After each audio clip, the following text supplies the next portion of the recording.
Welcome back to Savage 911. Well, today, believe it or not, we have a 1972 Porsche 911 in ivory white, delivered in right-hand drive for the UK market.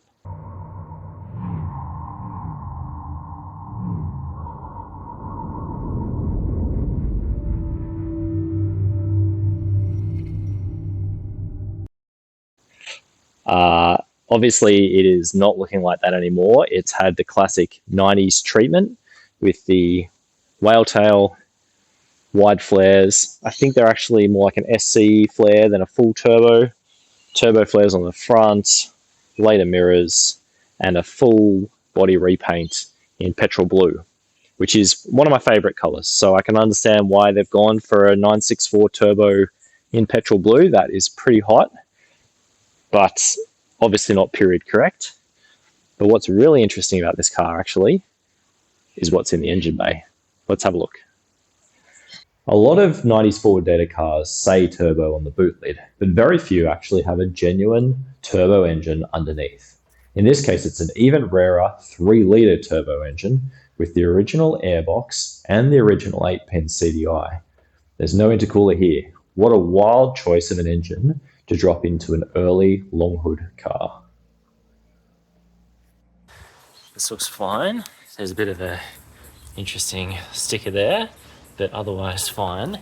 However, when you come across this side, what is going on here? There is some serious meltage of that rear bumper thanks to the exhaust, and it looks like, let me get me down underneath, that exhaust is really mounted up a little bit too high there. There's some interesting stuff with the heat exchangers as well. Interesting way of scavenging oil out of the sump. I guess that goes to the turbo over here somewhere. That's a bit interesting. Okay. So what do we have in the front? Well, I've got the continuation of the marine blue carpet, which is very consistent. A fair rat's nest. Nothing unusual, unfortunately. This air blower and stuff actually looks kind of original. And then I'll put this back on. Clips on nicely with the screw heads. It's a bit of an aftermarket job. Fuel tank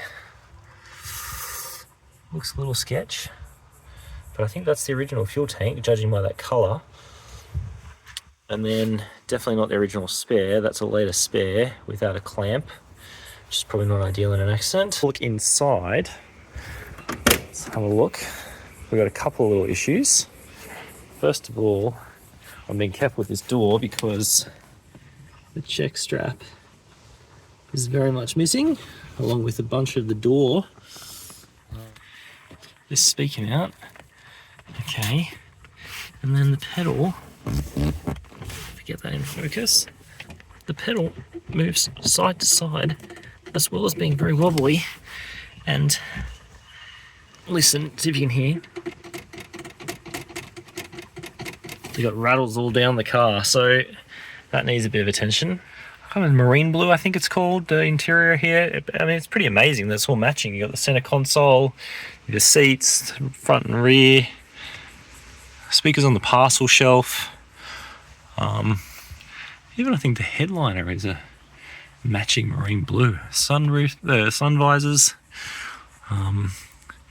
Pretty amazing interior actually. So that'll be an interesting one to figure out what to do with that. So we're just going to do a short one because I'm not super happy with the accelerator pedal. That needs to be fixed up. Thankfully though, the gear shifter is pretty good and the clutch seems pretty good too, and of course the brakes. So as long as I've got brakes, I can't complain. Let's start her up and go for a quick drive and do initial impressions. Let the fuel pump run for a little bit of light acceleration. I did just start this just a minute ago, so it should be pretty good. Let's see how we go. Yeah, that's a very short crank for a Porsche. Sounds pretty good.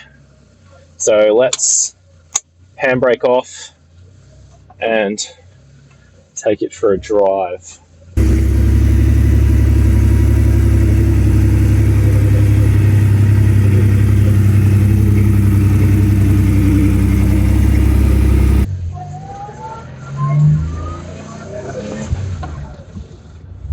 Yeah, that's pretty strong pulling.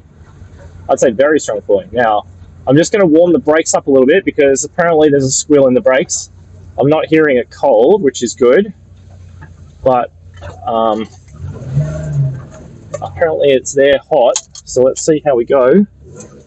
It's interesting though, the front brakes definitely look later, maybe like a Boxster or something, but the back brakes actually look like originals.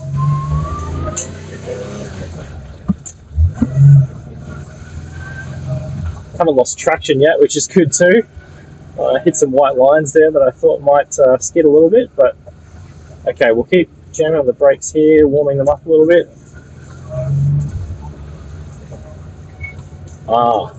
First hint of squeak. Let's catch some turbo here.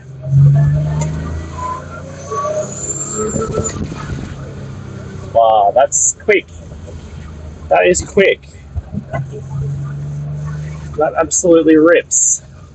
Actually, I would class that. There's the brakes. Okay. Now, it sounds like they're coming from the front. Which is surprising because the back brakes are a lot smaller and older.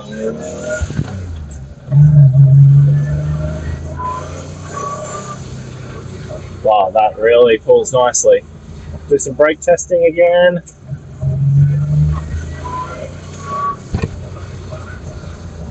I love the pop on that exhaust.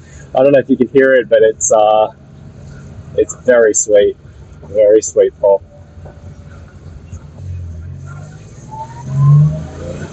Another pull.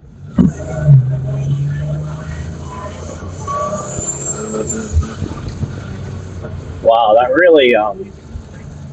really pulls. I'm going to go left here. This is a better road. Let's have a look. There's the squeal. Maybe it's the back brakes that are squealing, actually. All right, so there you have it.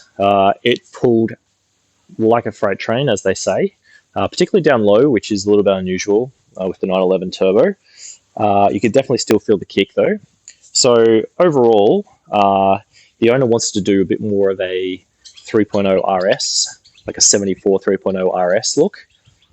It's closer to period correct, certainly, being a 71 car. It's obviously not quite period correct, being a long hood.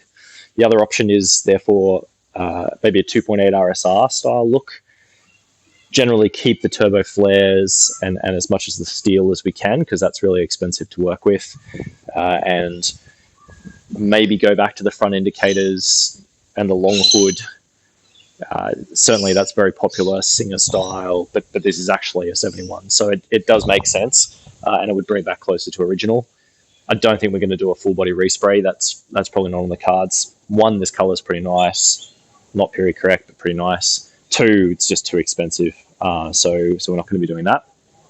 We'll probably do something with the interior, though. I think as nice as a perfectly matching, including front carpet, marine blue interior is, with electric seats, I think the owner wants to do something a little bit more race style with the RS pull door cards, maybe some tan kind of baseball glove style seats inside. So something a little bit, again, a bit more period correct, but not a restoration. So yeah, I'm really looking forward to working on this car. I think it drove a lot better than I thought it would.